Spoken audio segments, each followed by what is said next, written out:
Welcome to Into the Filmverse, a movie fan podcast where we just talk about movies. I'm Mytchel Chandler. And I'm Bryce Payne.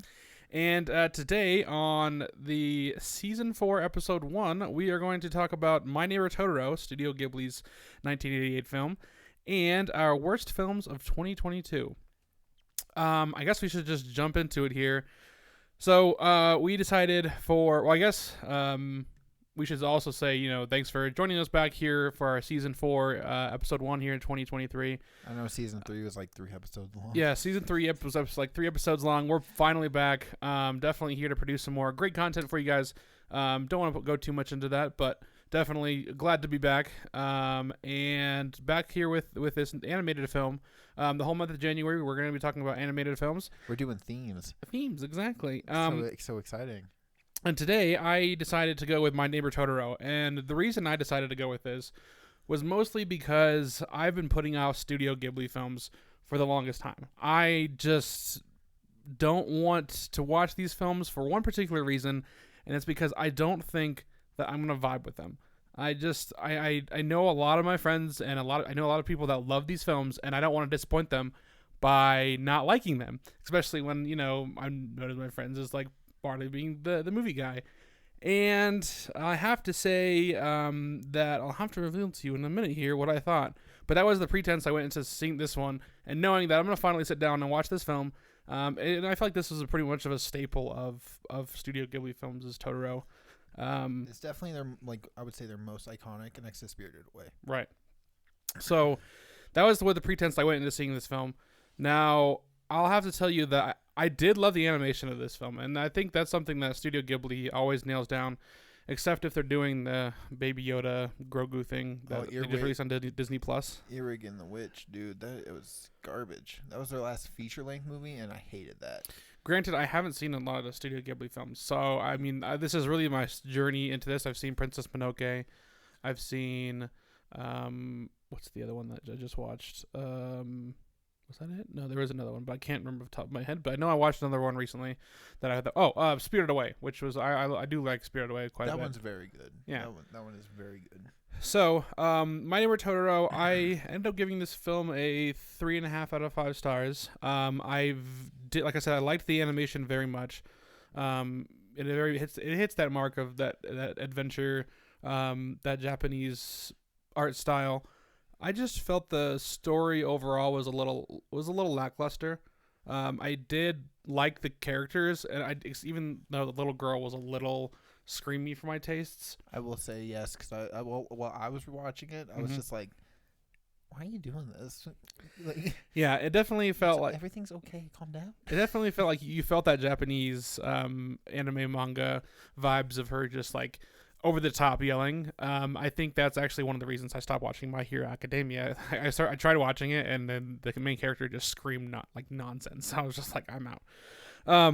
But yeah, that's kind of what I went to within this, and I definitely got past that, and I kind of let the story wash over me. I wish they would have done a little bit more with the Totoro himself. Yeah, he doesn't do a lot for being like the title. Yeah, exactly. I was kind of surprised. So like, I've seen this before. Okay. I didn't really pay attention. My sisters were really into like Studio Ghibli, right? Ghibli, whatever it's called. And so I've seen this in parts, and I think I've seen it like once, and it was just like forgot it. Mm-hmm. So that went over my head. And I was surprised that like the story really doesn't get moving until the last 25 minutes. Yeah, I am glad though that they didn't. Yeah, you're right actually, because that's when she starts like looking for her sister, right? Yeah, and that's literally the synopsis on Letterboxd is like her sister goes missing, but yeah, I guess it is. That doesn't even happen until the last 25 minutes. And I was like, this is very sudden for this to be like the main plot point, other than like her family like dealing with their issues.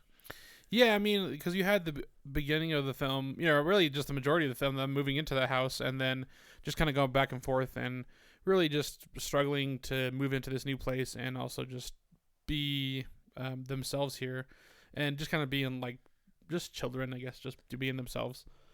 I just felt like I really didn't know no real drama happen until the end of the film where really, I mean, I guess Totoro showed up when she ran away, and then she started getting them to believe in Totoro, which I mean, I think the one sister did, end up kind of believing. Actually, even the father, I did appreciate that. Is that none of them, None of the parents were like, yeah, you're telling lies. you're lying. You're like, stop believing in them. Like he embraced Totoro and like, yeah, because he tells them about the suit sprites. Like Yeah. he believes in this stuff too.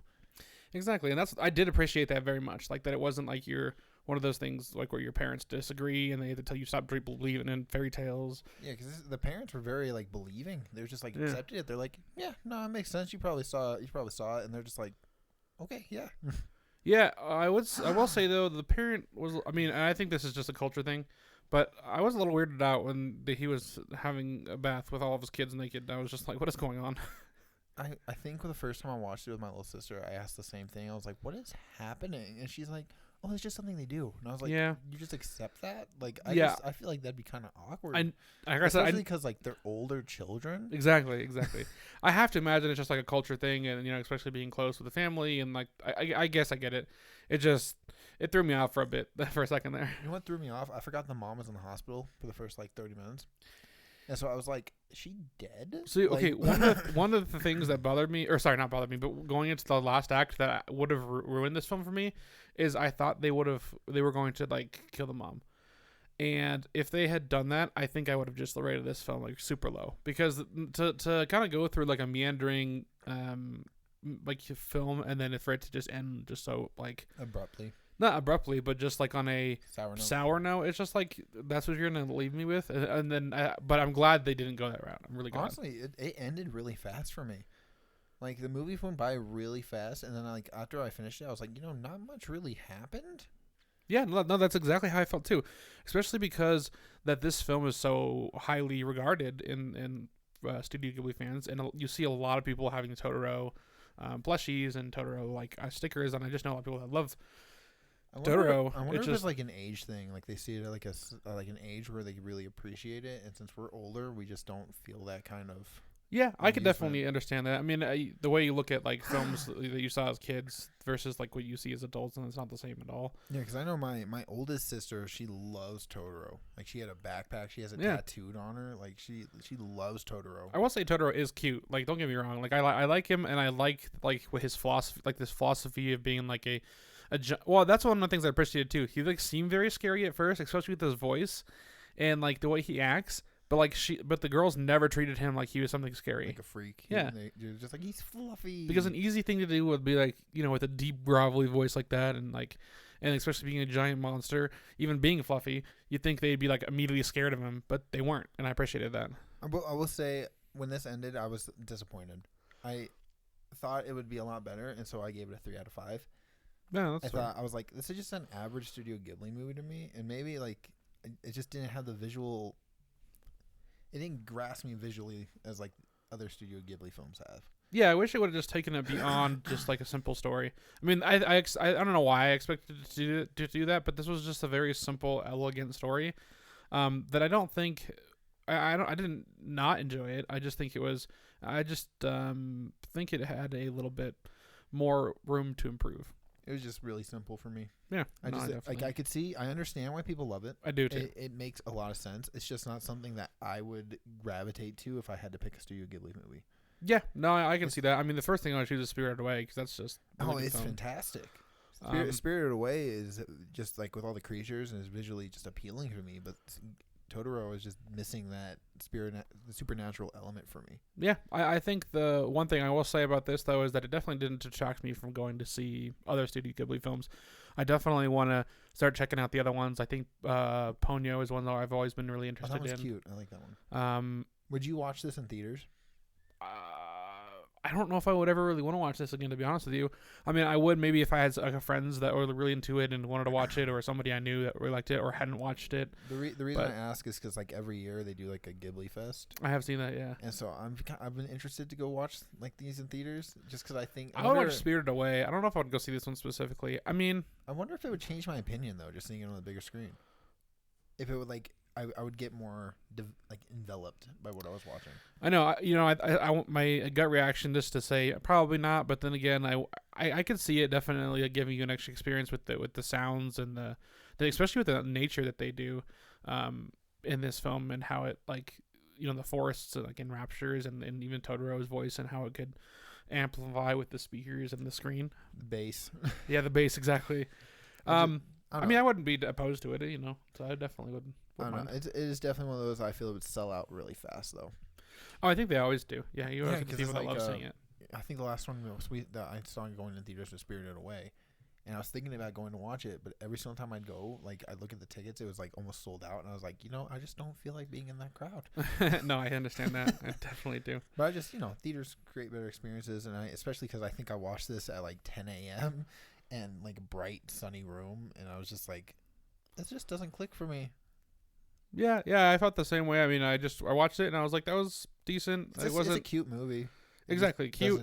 It just reminds me of like a very simple, elegant day in the life with a fantastical twist. And it really it's just too simple for me. I just like I want more.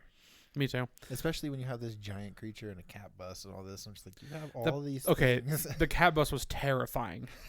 I was terrified, bro.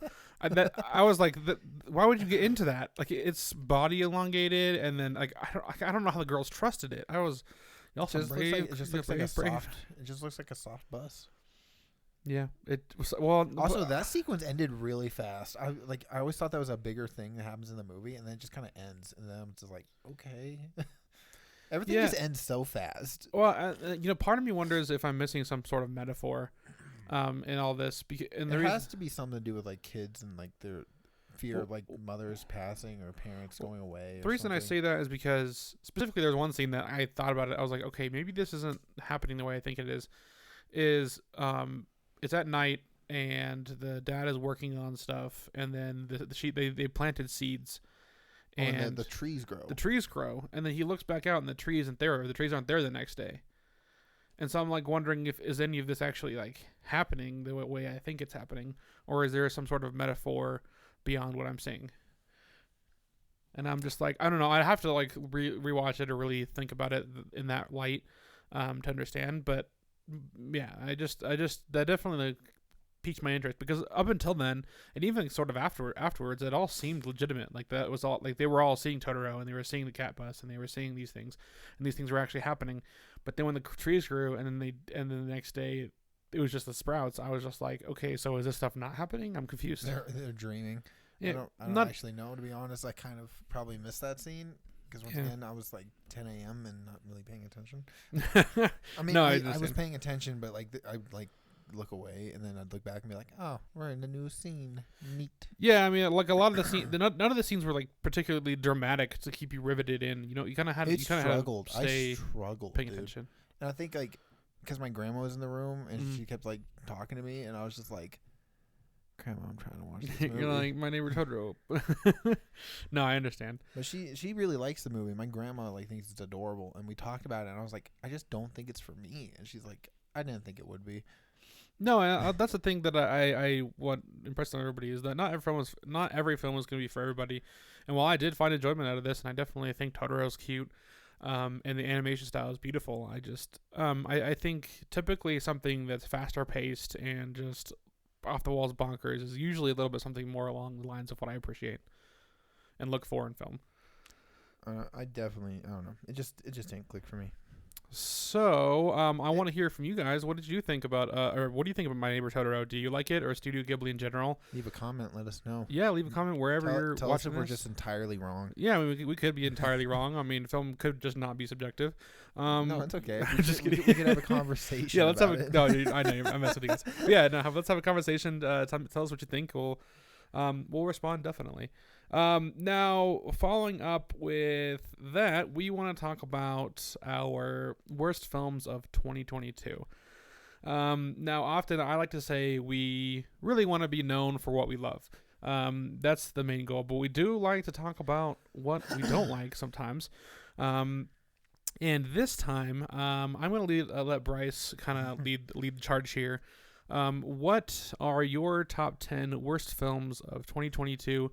And we'll take this one by one, kind of start with your 10. We'll talk about it, go to your 9. Okay. And I won't really reveal what's on my list at all. So I'm gonna try to keep away from those obscure, weird movies that I watch just simply to watch them. Okay. Because I feel like that's not fair. And like I'm gonna be like, what about this movie? And you're gonna be like, the fuck is that? And you're like, honestly, I don't remember. So we'll just stay away from those. I'll go through movies I think that I did not enjoy, but other people probably did. Okay, I feel you. I'm gonna start off with the first one that I see going down. Pray for the Devil. Pray for the Devil. Okay, so this is interesting. Now, tell me a little bit about why you didn't like it. It is so not scary. Okay, see, the funny thing about this film is that I was looking forward to this film all year. The trailers look fantastic. Yeah, This is probably one of the best looking horror movies for trailers. But then the ending is ass. Like, the whole movie's completely written terribly, paced terribly. There's no scares at all. It's all just like they talk about things. They're just like, ghosts are scary. I'm like, show me. Ghosts are scary. And then there's like this girl who I'm probably gonna spoil this. I don't give a fuck. But yeah, I mean, there's a girl who's like possessed, and like the twist they do for this girl is so goddamn predictable. And I hate movies where it's like a twist, but it's a predictable twist, which is a theme you're going to see. It's a theme you're going to see in this. Some of these movies, including some you've seen with me, the twists are terrible. And like, if I can tell a twist before a halfway mark, it's not a good movie. And when the thing is, they're so cocky about it when they reveal this twist. Okay, see, that's different. They're like, oh, you wouldn't have known? I was like, it's so goddamn obvious because there's no other person it could be. Okay, see, I don't like when. Well, see, that's annoying. Was like when they're a little bit pretentious and lame about the twist, like as if you didn't see it. But what I will say with this film, now correct me if I'm wrong, didn't these trailers start before the COVID thing? Yes, it was supposed to come out like a year and a half ago. Yeah, exactly. So I think I want to say it was even named something different. It did have an entirely different name. Okay, yeah, which is why when we first saw it, we're like, oh man, this looks really good, and then we like. I feel like we've heard of this before. Yeah, okay. So yeah, when the trailers first came out for this, I was super excited for this because I loved the look of it. It's about this lady who's she's a nun. That's it, a nun, and she has to learn how to do exorcisms. That's exorcisms for this girl that looks creepy. She's just wrong, and she starts talking about her mother and how her mother was a nun. I think. No, her mother was possessed. Or her mother, or her mother was possessed. And then the possessed, like the ghost that possessed her, starts possessed and starts trying to go after the woman. And that's all in the that was in the trailer. Yeah. And it looks amazing because it's like who could be possessed? Like anyone could be possessed. Like, but the execution is terrible. And we watched this in D-Box, which if you don't know what D-Box is, the seats move when you're watching the movie, with the movie, and it was terrible. It's the worst D-Box experience I've had in my life.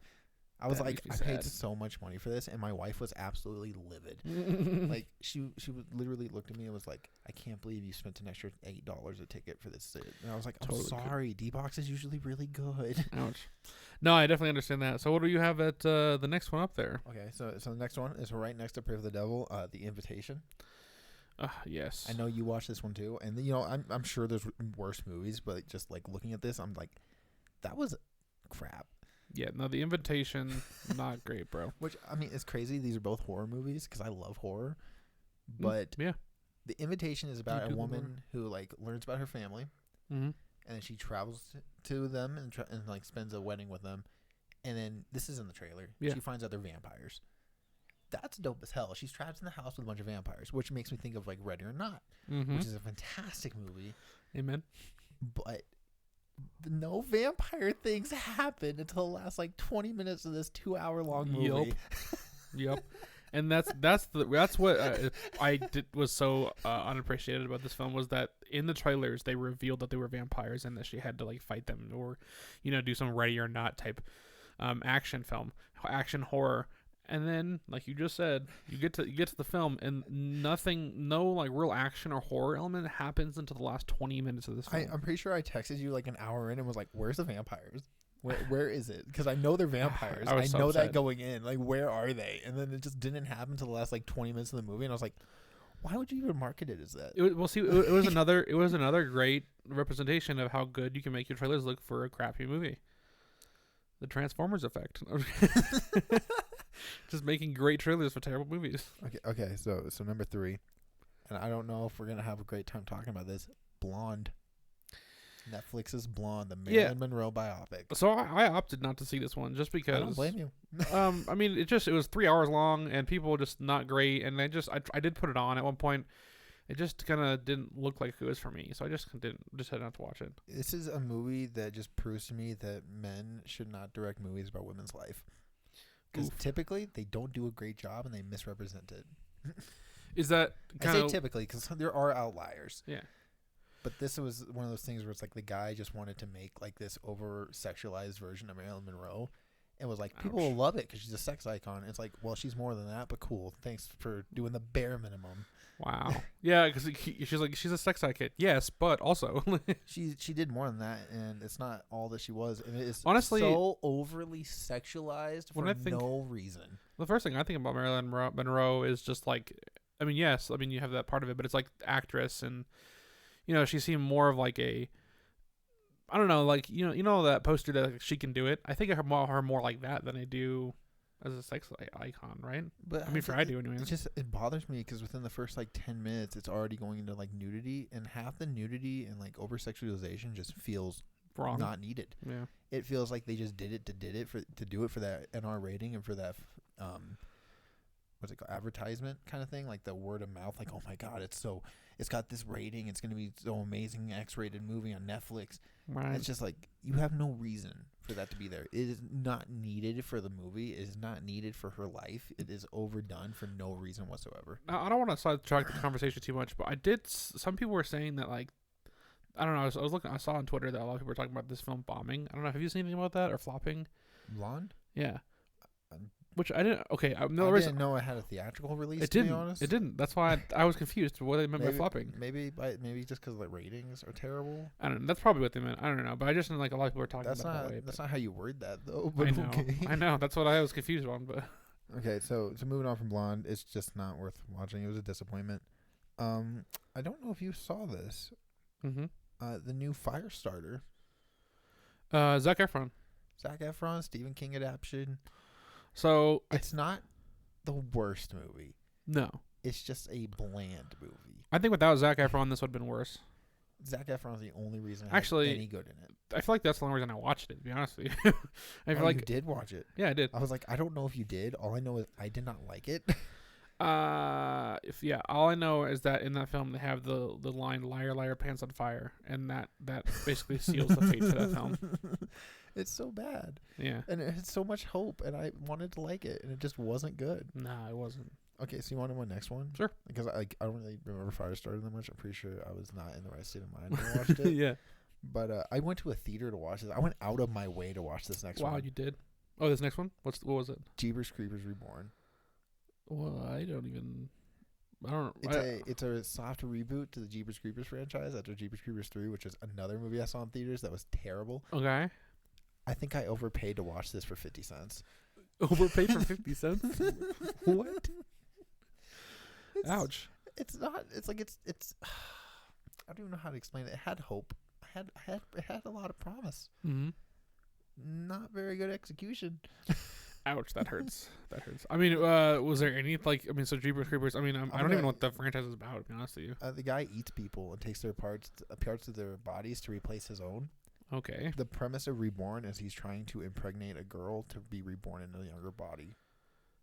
Yeah, that sounds weird. It's not good.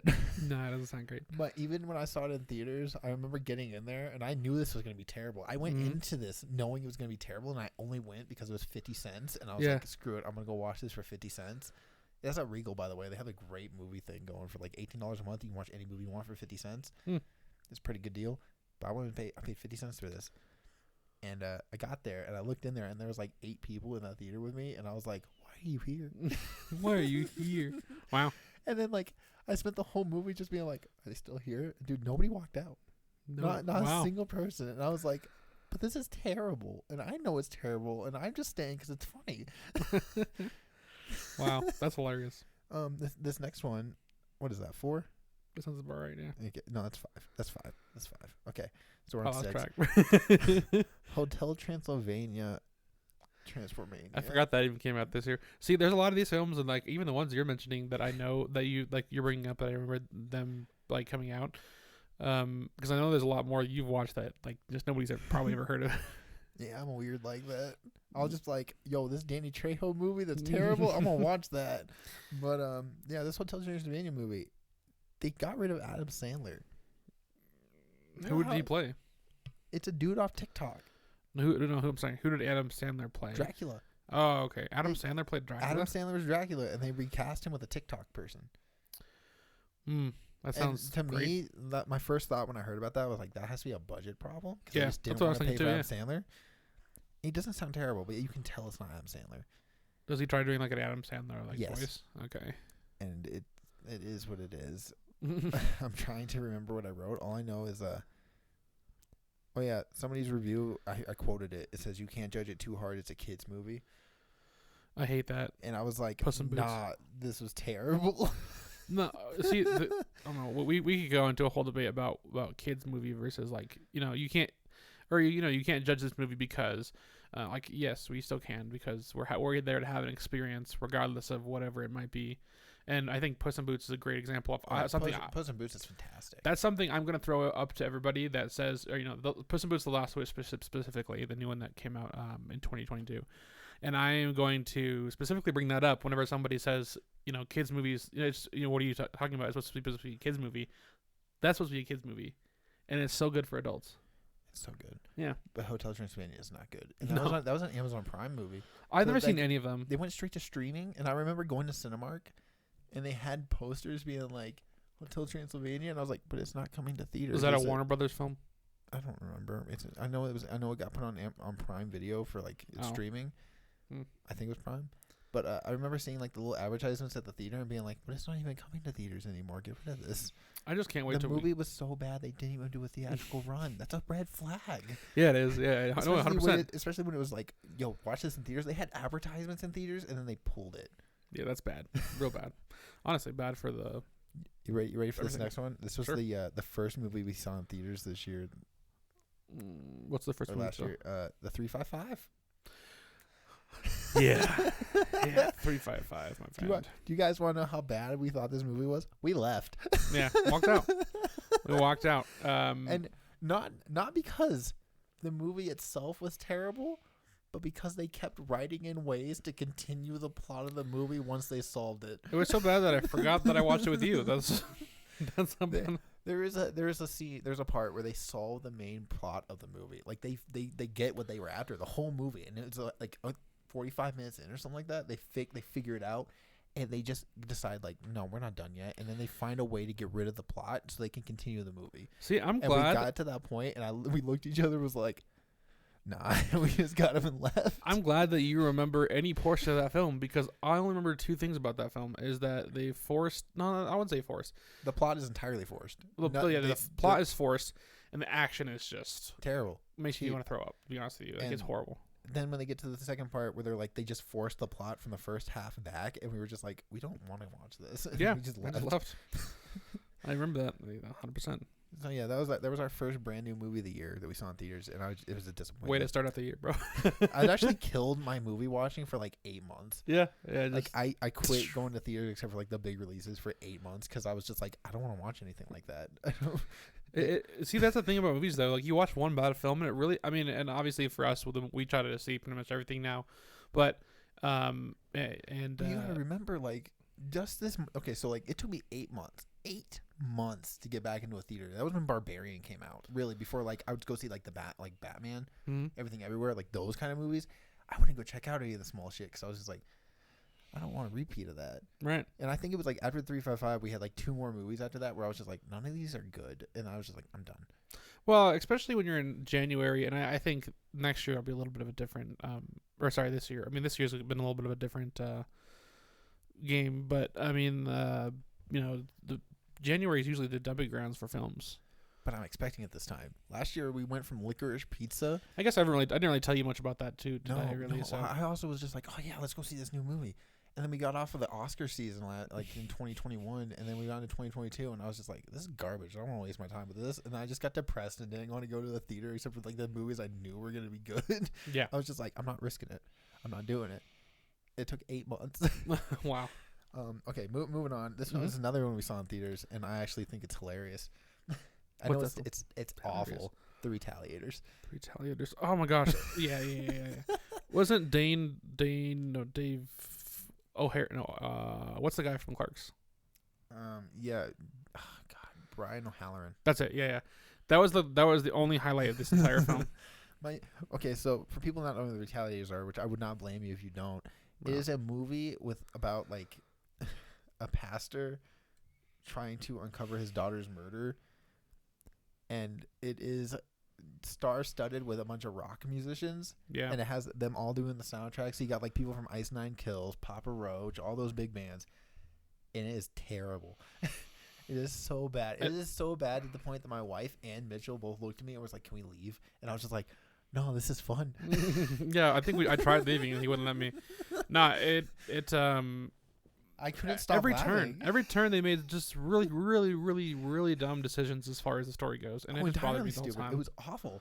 Like even the villain, like he was, God damn it, he's been in some big stuff. I don't remember his name, but he's that big dude that's like bald. Yeah, and he's been in so many big things. And then like this final battle is so corny and dumb, and I was just in there just giggling with like delight of how idiotic it was. And they were just over there like, the first 5 minutes of this film actually set up that it could be insane. Right, the first 5 minutes we looked at each other like, is this actually supposed to be lit? And then after that, it just took like a steep dive into hell. It was horrible. So you know what's crazy though, and this isn't my next pick, but like, does the Retaliators remind you of Christmas Bloody Christmas? Yet Christmas Bloody Christmas was so much better. A little bit, yeah. I think it might have been like the way the same camera or like the way you shoot the film. I definitely understand. It feels low budget, but it was like we had so much fun with Christmas Bloody Christmas because it was so stupid. But then the Retaliators is so stupid, but it's a bad version of that. Yeah, I mean, almost in a sense, yeah. No, but I think Christmas Bloody Christmas, we went into it expecting it to be like a C-rated. As soon as Shudder showed up, we were just like, all right, we know what we're getting. Yeah, Shudder, exactly. Okay. So moving on. This one actually is surprisingly pretty biased. I see, not biased. What's it called? Where you're like multiple people polarized. Polarized, yeah. Fall. Amen to that. Yeah, did we see this together? We did. Yeah, okay. I just remember seeing this film and I don't know, nothing worked for me. Nothing worked for me from the setup of the film to the okay, so like Fall, for those people who don't know, is two girls. Well, a girl like boyfriend dies, and then they decide like, hey, I need to get you out of the slump. Let's climb this radio tower. Not tell anybody we're going there. And I immediately was like, that's stupid. And he dies specifically from a climbing accident. Yeah, so his girlfriend's all like traumatized, and so they climb this radio tower and get stuck up there. And like the whole movie is them just trying to figure out how to get off this tower. And I couldn't help but be like, you guys just keep making the stupidest decisions you possibly could. Yeah. Like there's a scene where they drop a phone in a shoe. And they're like, we need to pad it. So they like put socks on it and stuff and drop it. And I was like, this is at least their bra are split up too at one point. Yeah, but this is like the second highest tower in the United States. And they're like, this will work. And I was like, bro, put your shirts. I got the gorilla case. put your shirts around it. Put your pants behind it. Make that shit as soft and as rock hard as you can, and then do it. But they're just like, no, shoes will be enough. It honestly, no matter what you do, I can't believe it broke. Like, I can't. I just did like that because you just dropped it in a shoe. You know what I have seen this movie compared to, which I think is hilarious because I also compared it to? What? 47 Meters Down, which has almost the exact same premise, but it's underwater. I can see that, yeah. I mean, well, it was so much better. I mean, I can see that from the perspective of, you're looking at a fear. Like you have just a very basic fear. This fall is heights. That one is being deep underwater. I mean, and sharks probably, I'm assuming, right? And then, I mean, I could definitely see another film, another one where they did this, like just like Pitch Darkness, something like that, Just simple. It's just simple fear. I just think that from the decisions they made in this film, it just, it just did not work for me either. And then my final pick, and I could take the cheap route. I could put Marmaduke, but everyone knows that's terrible, so I'm not doing that. Yeah, we're gonna do The Bubble by Judd Apatow.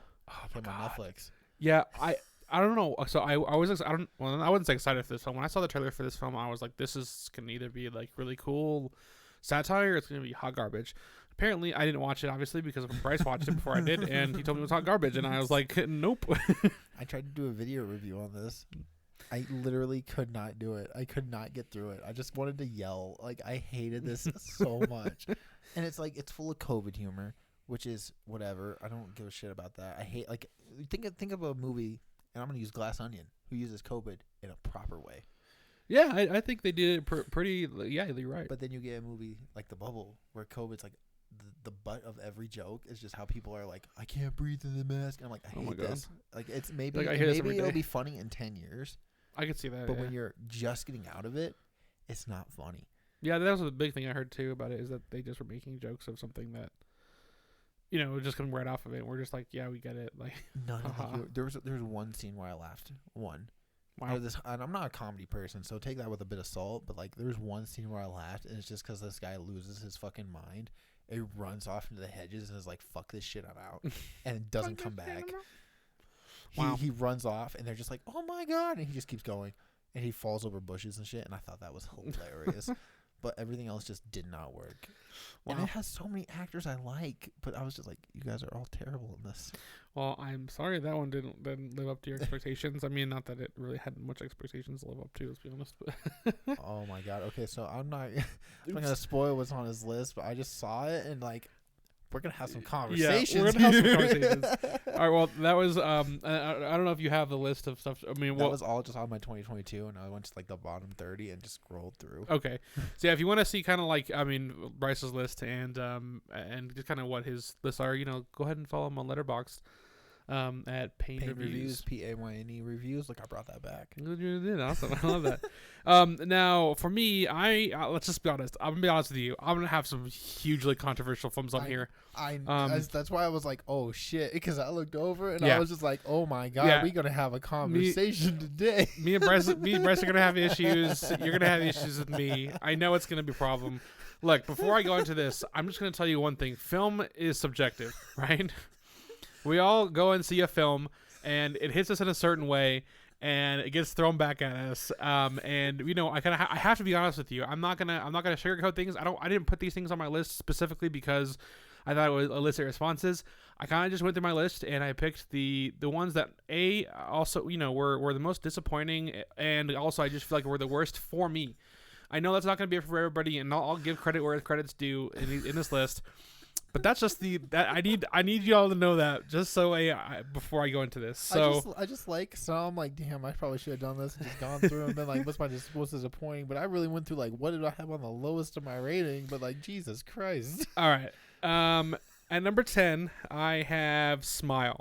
Oh, yep. All right. Already starting off on all cylinders, I see. No, yeah. I mean, that's not even the worst one. I mean, we're gonna get into way worse ones than that.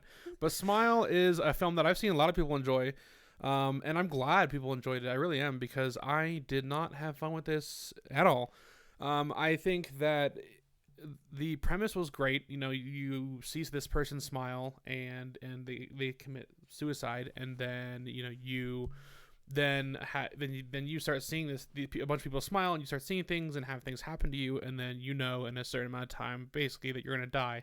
Basically, like, what is that? The Ring? Is that what? That's similar to that? Very, very similar to The Ring. It's also very similar to It Follows, which has, I don't know if you've seen that. I haven't, but I promise. A girl, when people have sex, the monster starts coming after the person that last had sex, and so it's kind of like an HIV, like an HIV disease. Okay, so yeah, sort of similar, right? So it's like a creature hunting them down. So the first 30, 45 minutes, let's go with that.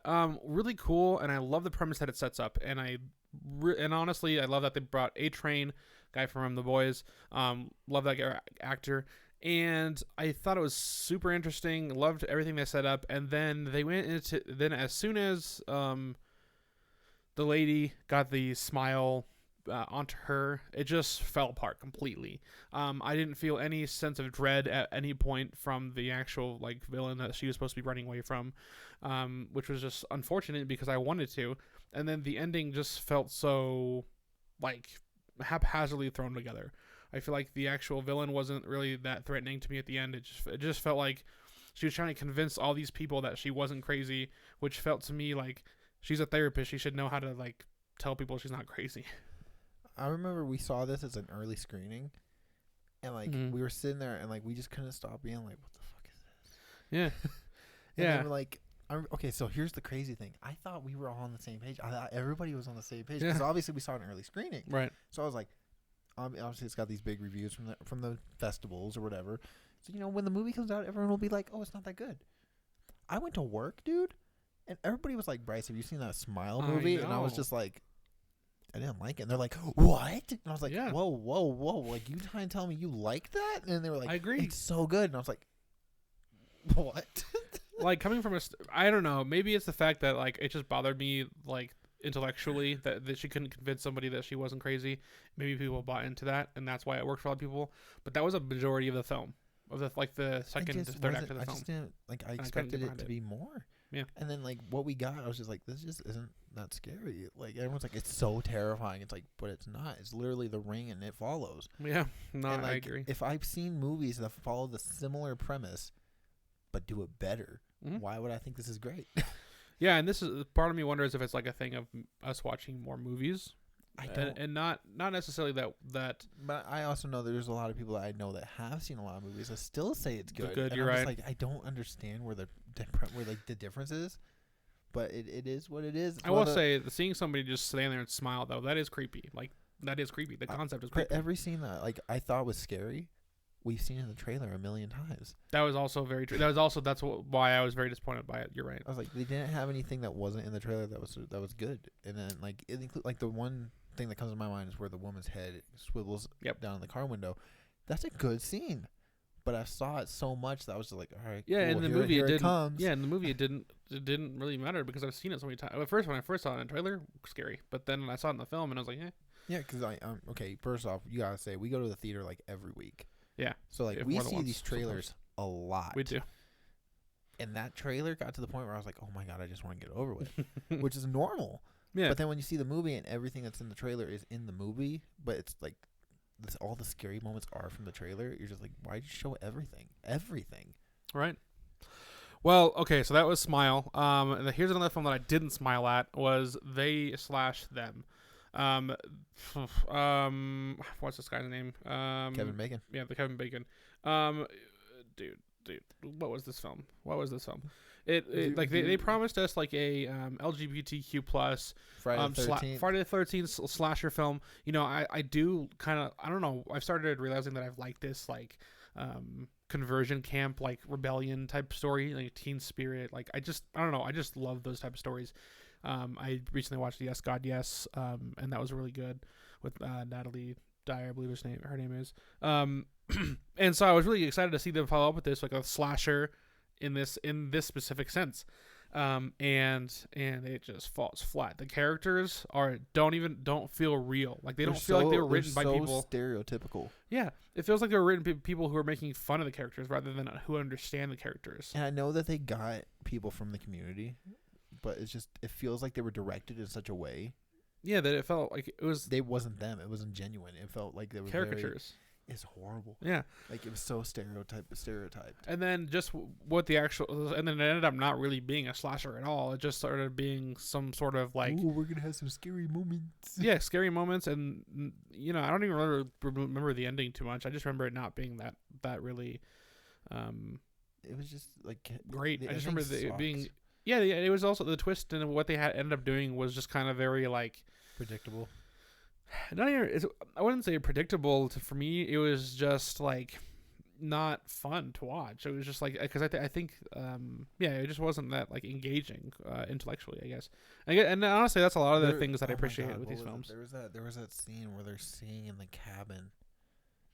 And I remember just being like, this is the cringiest thing I've seen this entire year. It was all just there's no cringe. It was a 5-minute scene. It was 5 minutes of these people singing the song in the cabin. I was like, how does this progress the story? Why do I care?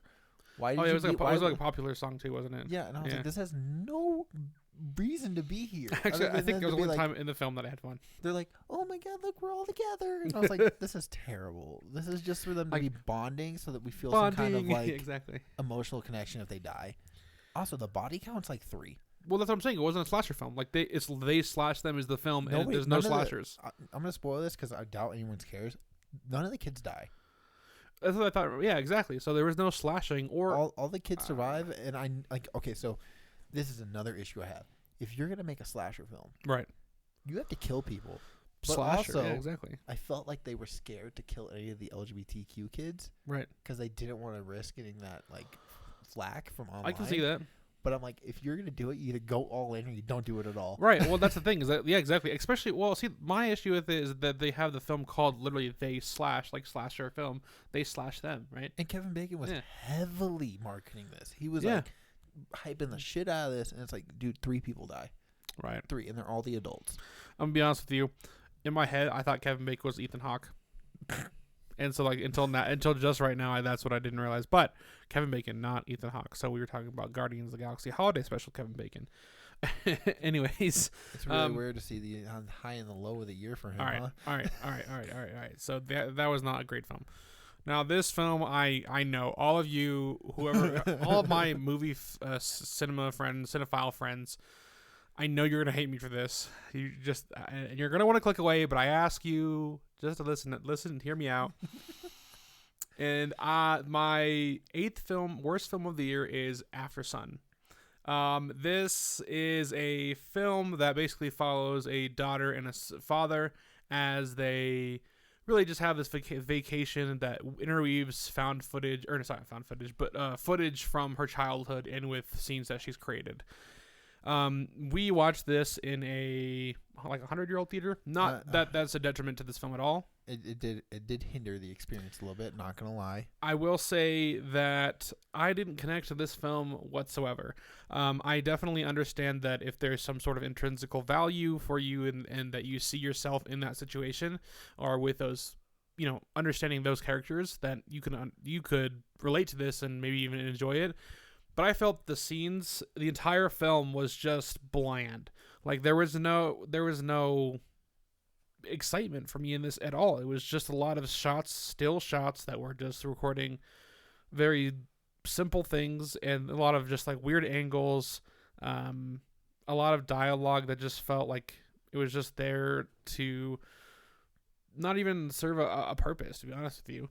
I didn't connect to the family at all, and honestly I thought the dad was kind of just a dick, and I didn't really care about the girl at all. So I don't know, I just didn't connect to this one at all, and that's why it didn't work for me. I remember us going to see this and being kind of excited because it's A24, and we're like, oh, we don't really know much about this going in, and then we sat down, and we sat there, and I was like, man, I'm bored. Like it took so long, and like I think in my review I said like I understand why people are liking it. I get why people love it, but it doesn't work for me on any emotional connection, like any emotional level, at any point. I think it's good what it is. The way I really look at this film was like a kind of like if I was looking at a piece of writing. It's a very flowery poem. Like it has poignancy and it has elegance, and I recognize that. But at the same time, I can still read the words on the page and not like them whatsoever. And ultimately, that's the thing, is I watch this movie and I see that it has craft, and I understand that it can work for some people, but it just doesn't hit me on any level. Like, I just don't like this film. This is another one of those movies where we watched it and I was like, everyone's going to think the same way we do. Yeah. And then the reviews started coming in and we're just like, I'm just like, ouch. What's wrong with us? Ouch. Yeah. Because one of our friends, I think, gave it 5 stars, like their second favorite movie of the year. And I was just like, what? Yeah, no, I mean, I've seen a lot of people give this high reviews, and a lot of 4.5, and I'm just like in 5, and I really see mostly people that connect to it on like a very real level and see themselves in it and see it as more an emotional journey. And on that sense, I can see how that can touch something very much so. And I don't expect this from a lot of people, but like Tick Tick Boom, how that touched me personally, and I don't think people rated it. It was rated highly, but not as high as I think I gave it.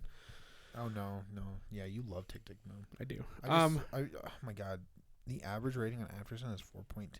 Yeah, it just blows my mind because then there's like I have one person that I follow that agrees with us, and everybody else is a 4.5 or 5. Yeah, so that was one that's going to be definitely a hot button topic for me, and I definitely understand if you do like it, but if you don't, I mean, that's also okay too. Film is objective.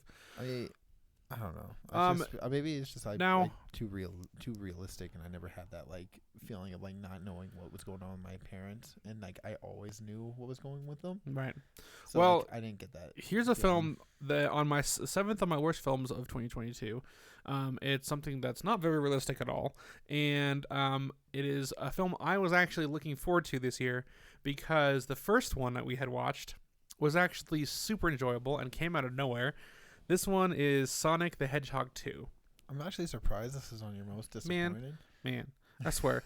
Okay, Sonic the Hedgehog was a really fun film. I didn't expect anything of it because it's Sonic the Hedgehog. It's a video game adaptation.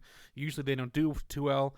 But then Sonic the Hedgehog comes out, and it's actually like really entertaining, and it's fun, and it's it is quirky. It has Jim Carrey as Dr. Robotnik, and it's very just like gung ho, but also like it has real heart in it, and that's why I really enjoyed it. And I was looking forward to them bringing that to the second one with maybe with Tails and Knuckles, and expanding the universe a little bit.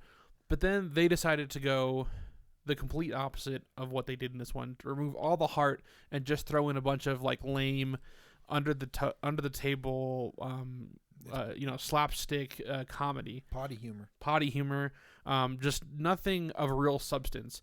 And that is really just bothered me to the core, because I really appreciated the first one, and I was looking forward to this one. It felt like they dropped the age rating down 10 years. Because like Sonic the Hedgehog 1, I did not see it until this movie was going to come out, and I was like, I had to watch the first one before I watch the second one. And so I watched it. I was like, man, I kind of like this. The soundtrack's really good. The action's good. Sonic's a good realized character. Then watched the second one. I think I just sat there in like shock of how terrible it was. Yeah, I was disappointed. And I'm gonna say this, and I don't think it's a reason that it's not that good. I felt the COVID production. I could kind of see that. I mean, nobody felt like they were in the same space together. Right? No, you're right, because they had to. Yeah, you're right. Even Jim Carrey, like you could tell most of the scenes were just him by himself. Well, see, that was the thing. Even Jim Carrey's scenes, when I loved in the first one, this one felt very just phoned in. Like he had to, maybe that might have been the reason, was because of the COVID thing. It feels very COVID, like, because you don't really have any of the human characters are kind of sidelined. And then even in the incorporation of the new characters, like Knuckles and Tails, they just felt so unneeded. They're kind of like, oh look, we have them now. Yeah, that's exactly how I felt. Like, so I mean, that was why I was super disappointed by this one, but not as much as I was disappointed by Jurassic World Dominion. At my number 6 spot, this is what a trash dumpster movie. Fire. Yeah, it is dumpster fire. I honestly, it makes me mad a little bit thinking about it, because it's so simple to make a Jurassic Park film. World. Like, how hard is it? It's to make horror. A dinosaur Jurassic movie? World is horror. Jurassic Park is horror. Like, that's what it's about. Like, now, it's not hardcore science. horror. No. You're but right. It's like science fiction horror, right? Like, it's how hard is it to make dinosaurs scary? Like, I'm terrified. Like the first Jurassic Park, and I remember seeing that as a kid. And I remember being terrified of T-Rexes for no T-Rexes that don't exist. I'm afraid of T-Rexes, bro. Like, like I love and have a fear of T-Rexes equally because of that first Jurassic Park film. And even subsequent films too. Yeah, even those other ones still have the horror elements. Like, they're not. It's not horror where they're in your face about it, but it's situational horror. And then they decide to do the thing where they bring back the old characters, and then, which is fine. Like, if you do that, I think Ghostbusters Afterlife did it very well. Scream did it very well. Yes. I just think that in this one there was no reason for them to bring them back. They didn't have a viable reason. They were completely separate from the rest of the cast. They separated them and then brought them together for like them just to be like, oh my god, look, it's the guy. Exactly. Yeah. And then can we talk about the big villain? The locusts? What a fucking trash. Yeah, okay, so that was gonna be my next point, and really the main gripe I have with this film is that you have a film called Jurassic World Dominion, basically where dinosaurs have taken over the world, right? Or starting to take over the world and integrate into society. And what you decide to lead with the film with is not like pterodactyls flying through New York and just picking humans up off the street. What you decide to go with is locusts in Kansas, like or in Ohio. I don't know. Like why would I want that? Our crops. Yeah, like, dude, what a choice. I get the scientific thing behind it, like, and I understand that aspect of it, but I don't want to watch that. I don't care. Some guy really like was writing this and was like, I could use dinosaurs, but these locusts, bro, and like they okayed it. I know. Like, they were like, that's a good choice. Like, what? I want to see Planet of the Apes, but dinosaurs. Like, what? Why can't I do that? You have pterodactyls, giant, like they're roaming the earth, and you choose locusts to go after crops. Like, I'm hoping they rectify this in the future, maybe doing some other ones. But just imagine them using like a what is Stegosaurus, the big ones with like the spikes on the back. Imagine using that, but like to bring like in construction to like lift stuff. Like, I don't know, like, or using like a brontosaurus like as a crane. Like, I just think it'd be really cool to see them integrated into society somehow. Like, I almost just want them to stop. I'm just like, Jurassic World 1 was really good. Yeah. Well, especially everything because after that was not. Yeah, I don't know. That one was super disappointing, and I think Yeah, and I even think Chris Pratt and even all the characters just felt so like they didn't get developed. Like they stopped progressing their characters and they just kind of threw up a scenario for them to be put into with some dinosaurs. I don't know. I didn't really appreciate it that much, and the kill count wasn't even that high. And you know, all I care about in Jurassic World films is people dying. I don't like it's so simple. It's not like we're asking for a lot here. All right, we're gonna debate about this one. And I mean not a debate, but we're gonna have some bones to pick with each other. Triangle of Sadness. And actually, I'm sure you're wrong. Yeah, he thinks I'm wrong. And I'm sure a lot of you do too, because a lot of people enjoyed it. Triangle of Sadness, and here, I just did not enjoy this film at all. I honestly do not know what you really expected, because I went into it expecting what I got, and I was so happy with what I got. All right, so I think the reason I thought about this is because I didn't actually watch a full trailer for this film. I probably should have, because maybe I would have like understand what I was watching a little bit sooner. But because the first trailer that I've seen, or the really only piece of marketing that I've seen for this film, was a specific scene in the film where they're all modeling and they're doing their faces, and and they're all basically the one main character is modeling, and that's kind of like all I watched. And so I just assumed this was like about like a modeling guy. Yeah, you just got slapped in the face in this movie. Yeah, and so I go into that with that pretense, and that's the opening scene, right? So I'm still thinking that's the film, and then then he meets this girl who's also a model, and I'm like, oh, this is like really interesting, like, and then they kind of like have this like really like aggressive back and forth banter. I don't know if you can hear me laugh, just because I'm just thinking about like, we had totally different experiences. Right, I know. But like, I had they have this like really cool back and forth banter, and then all of a sudden they're getting on a yacht, and I'm just like, all right, this is an interesting turn, just getting on a random yacht like with some random people. And then it starts going away from them and going into some other characters, and I'm just like, what is going on? I'm so like, I thought that film was about them. Why are we going into these other characters, these old people? I don't care. Like, what is happening? I'm so confused. And yeah, then it turns into more of like a black comedy satire and then I just was honestly by the point it got any further, I just was like, I don't know what this film is anymore. I don't care. Like, I really just don't care. And from there, I stayed. I was actually the only person in the theater, but I stayed and I kept watching, and I just could not get behind anything in it at all. Okay, so let me explain this. I didn't watch a trailer. Everything I knew was from people's reactions online. Okay. And one of them was one of our friends went to an early screening and got a barf bag as like a thing from it, and so I was like, oh, so it's gonna be gross. And that's all my pretense was going into this. Probably would make sense. We got in there, and there was, I think, 5 people in the theater with us. There was these 2 kids or 2 guys sitting below us. These dudes would not stop laughing. And I don't know if you've ever been to a scenario where people are laughing, but it makes you laugh. Yeah. And so I'm already enjoying this because like this is my type of humor, because I don't like comedy. Right. But this comedy worked for me because I got fucked up humor. And there were scenes where I was laughing and Jada just kept being like, shut the fuck up. Jada's his wife, by the way. And there's like, oh my god! So there's a scene where they're all vomiting, right? And I'm laughing my ass off because it is so funny to me. And these guys below us are laughing their ass off because it is so funny to them. Well, see, here's the thing too. Well, sorry, go ahead. There's a scene where the toilets are overflowing. Yeah. And like the water's going down the hallway and it hits this dude in the face. Dude, I laughed for like 5 minutes straight. Not even gonna lie. Like Jada was like, you need to stop. And I was like, but bro, it's so funny. But I loved this. Like, I thought this was the funniest thing I've seen this entire year. Like, it might be the funniest thing I've seen this entire year because I laughed so hard, even to the point when they got on the island, just because I was like, all this comedy, all this situational stuff hits for me because everyone is so caricature of a normal person. I was like, I love this. Everyone's so stupid. Everyone's ridiculous. Nobody matters, and it is perfect. Yeah, I mean I wonder if like having, because like I said, I was the only person in my theater, so I wonder if like having some people in there that were laughing like would change my mind or really anything. But I was just so confused with what was happening. I wasn't really confused after that point. I guess I did get on board with the story. Like, I understand what was going on. I just, bro, the scene. I just was like, I don't want to watch this. Like, this is not something I would care to watch. The scene where Woody Harrelson's in the cabin with the other guy, and they're just sitting there with the loudspeaker, and he's like reciting like in poetry and shit through the loudspeaker system. I could not stop laughing, dude. Like, I was like, this is the best movie at that point. It was like in my top 10. Like, wow. I was like, this is amazing. And then these two guys just down there cracking up at everything. And then it made me laugh, and then we would laugh, and it would make them laugh. Like, it was some, like, I was like, maybe we should move down there and just make friends. And it was also like, God, I think it was like during, like, we just had a snowstorm. So, like, nobody was coming out to the theater. And that's why we went. I was like, maybe no one will be there. Wow. And then, like, I'm pretty sure there was, like, an older, like, lady or man that was, like, in the theater. And I'm pretty sure they walked out. Jeez. And it was just us and that, like, two guys down there just laughing. I love that. It's so good.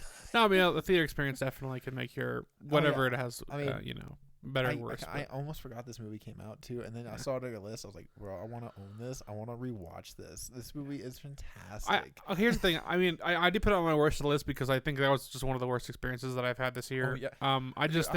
I remember when I got out and I just texted you. I was like, "What the fuck are you talking about?" Yeah, exactly. Now, this next film we do agree about. It was actually on your list. At number 4, I have the 355.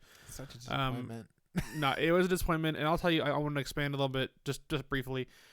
Specifically, the reason I gave it the worst, and really why it really upsets me, is because in this era, when we have John Wick, where we have Nobody the film, where we have, superhero film 25, action is not hard to do. And why did they have to shaft the female action?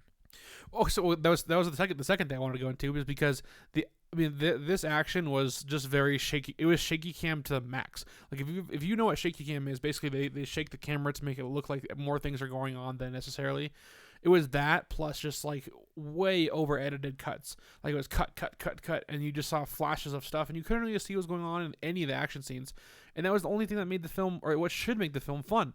Like, you should, especially when you're going to an action film, it should be like scenes that support the action for that to be fun. And that was another thing. I was excited for this film because I love female action-led films more than I probably do like men-led ones. This just made me think about Ocean's 8 and how it was like the female-led Ocean's 11 type movie, and how disappointing that was. And it's like, why can't you guys get these female-led action films correct? I know. I did like Charlie's Angels. I think I was in the minority on that, but I did. You were definitely in the minority. I haven't even seen it, and I can tell you were in the minority of that. I liked it a lot. All right. But anyways, this one I did not like at all. But that was really the thing. Is I was just really disappointed in the fact that. Well, we left, but also the fact, just the action was horrible, and then even the dialogue and the actual interactions between the characters were just not good. They just feel so forced. This one also is going to be a little bit of a controversial opinion. It's not a little; it's a huge. I agree with you. But I know. I hate having them because I hate putting myself into that position, but I just don't like it. Now this is the sequel to the hit film X, which I actually found pretty decent. Pearl. T. West's, the one they kind of made in secret, they made while they were making X. Pearl, I did not vibe with this film at all. I didn't care about this girl who was going to turn into a naked old lady that was going to murder people in X. I don't care about this character at all. Why would I even go see this film? I don't know. I did it because movies, but you know what's funny is I actually liked the first 30 minutes. I was really into it. No. Up until the scarecrow scene. And I was like, I'm checking out. You guys are getting too weird now. I wouldn't say I went into this film not wanting to like it. I want to go into film liking every film. But I think the notion that they had set up beforehand of what this lady person turns into, it's almost like how do you have to convince me to like this character. And they never did. They just made her so unlikable to me. You know what scene I really don't like, but everyone seems to? The 20-minute monologue. The 20-minute monologue, dude. It's not 20 minutes. It's like 10 minutes, though. I fucking sat there. We were in the theater, and I was sitting there, and I was like, oh, my God. I almost left. I just want this to end. And people are, praising her performance. And you know what? I'm gonna speak this out. I'm going to be in the minority here. I don't like Mia Goth. And I know, blasphemy. Oh, God. Oh, T. West is the director? Yeah, but Mia Goth's the actress. Yeah, dude, I just don't like her. It's not that she's not a good actress. She just doesn't work for me. And it's her performances just feel very overdone. And then everyone online is saying how good she is. I'm like, why? And no one's given me a real reason why. Everyone just praises her, and I don't understand it because it doesn't work for me. I will say this: I liked her. She was good. She was okay. She was pretty good in X. I think she's not even who I remember in X. she's the girl that goes like, I'm a sex symbol. Yeah, but Jenna Ortega is the one that stole the show in X for me. And then Pearl, specifically, I didn't like the character. So I just don't know. I don't know about my verdict's a lot about Mia Goth, because I don't know if I don't like her or if I just don't like that specific. I have to see more. I don't know. She's kind of playing the same character in both of them. Well, maybe it's just Ty West directing with her, but I don't know. People keep praising her, and it just doesn't work for me. Right. No, I agree.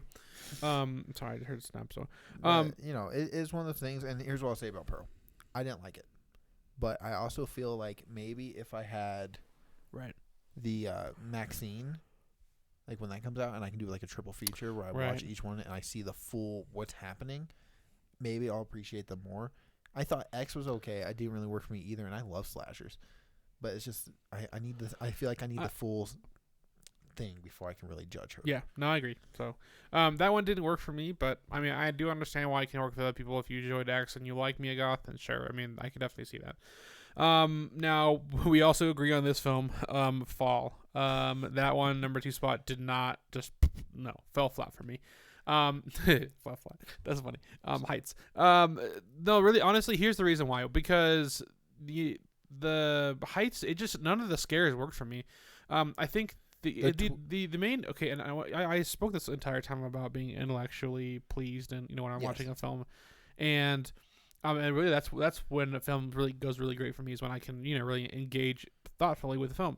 And her issue with this, and the girls that went out on this thing, was that she had very real trauma from her boyfriend dying in this accident, and she wasn't ready. And her friend's like, no, you just come on out. Yeah, she wasn't ready to go on this. Like, ma'am, that's a terrible friendship. It is. You're a terrible friend. She's a terrible friend, and I was like, and she was a little, because she was even dumb for really even going on it too. She knew she was, and so. Oh my God, I don't know. We didn't talk about the twist. Right, and the twist is awful. I knew this twist was going to be a thing, and then when I didn't know the twist was a thing. I figured it out because I was like, this just doesn't work. The way this is like, okay, so when it comes to twist, I usually can figure it out. Like, I got the Killer and Happy Death Day over a trailer. Like, it doesn't take me a lot. But if I could sit there and just be like, well, of course. Right. Bro, like, what? And then they revealed the twist in Fall, and I was like, this is just 47 meters down. Like, like now you know the twist of 47 meters down. It's the same fucking movie. Is it really? It's the same thing. Oh my gosh. Yeah, see, I don't know. See, the twist, I don't know. I didn't engage with it at all.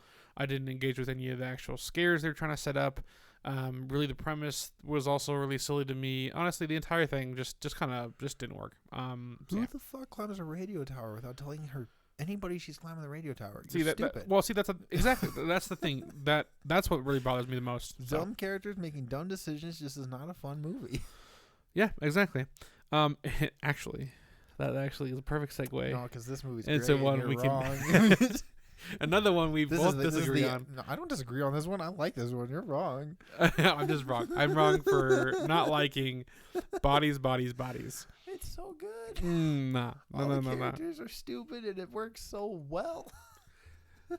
Again, I mean, yeah, the characters were so stupid, and that was my issue. They were not.